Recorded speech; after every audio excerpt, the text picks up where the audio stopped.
This is Wholesale 2.0 in the Unstoppable Amazon Academy, and in this section we're going to be talking about how to know whether you should bring an item to market.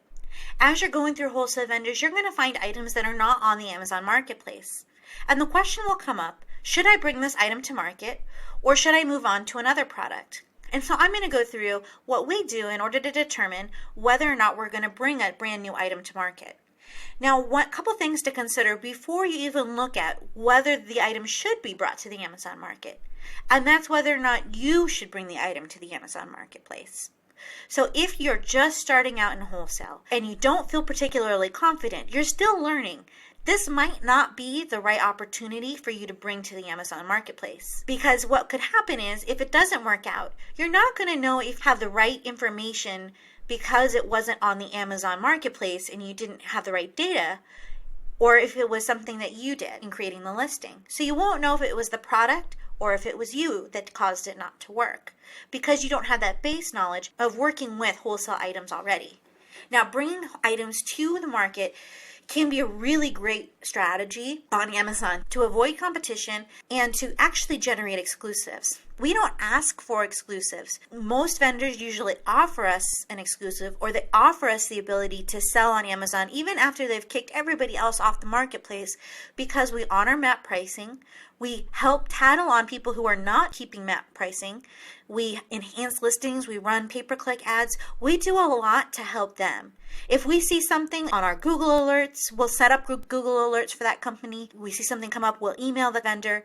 If we see a negative product review that they should reply to or that they need to be aware of, we make sure that we bring that to their attention. By bringing value to the brand starts to value us as sellers. And so we get put in a really great position where we have opportunities where other people don't. However, you can't bring everything new to market. And there's a couple reasons for that. And one of those is just really practical. It takes time to create brand new listings from scratch on Amazon. In addition to the time that it takes to create the listing, it also takes time for that item to start having the result from the pay-per-click ads, from the organic search, and to start being kind of included in Amazon search algorithms to start to see that traffic moving. So we don't want it to be a giant chunk of our inventory that's going to be brand new to market items. We want to make sure that we are always bringing some new items to market, but it's a small percentage. And it's only after we've established ourselves and we trust ourselves with our ability to buy wholesale. Now, the way that we determine whether or not to bring the item to market is we look at a couple places. The first place we look is merchant words. And what we'll do is we'll enter the brand name or the item name and see if people are searching for it on Amazon. Now, the numbers are estimates, they're not exact, but it gives us an idea of, are people looking for this item and not finding it, or is nobody looking? Because if nobody's looking, that might not be the product for us. We also will look at similar products. So maybe there's that particular product, that particular brand isn't on Amazon, but there's another brand that does something very similar. How is that product doing? And could we expect similar results from this brand? What makes them different? What makes the one that we're going to bring to market better?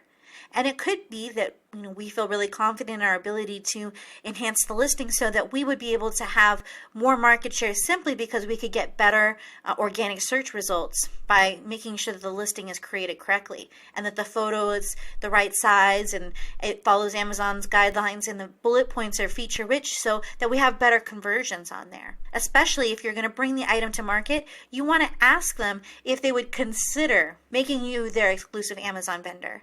Now, I want you to understand from their point of view, it's almost impossible for them to control what happens to the product once they sell it. Even brick and mortar stores are starting to sell online as well. So they might have brick and mortar stores that are also selling on Amazon. It might not be that they do not want to make you an exclusive offer. It might be that they don't know how to fulfill on that offer. So that might be something you want to help them with. Help them, give them the verbiage that they need in order to put that into their wholesale agreements that other people aren't allowed to sell on Amazon. And you need to be understanding with them that they might not have the resources to track down every seller. So if that's something that you want, that burden might become something that you have to deal with. So we look at similar products. After we look at the similar products to see how those items have done, if we still need a little bit more information, I'll simply Google the product and I'll see if there's a buzz about the product.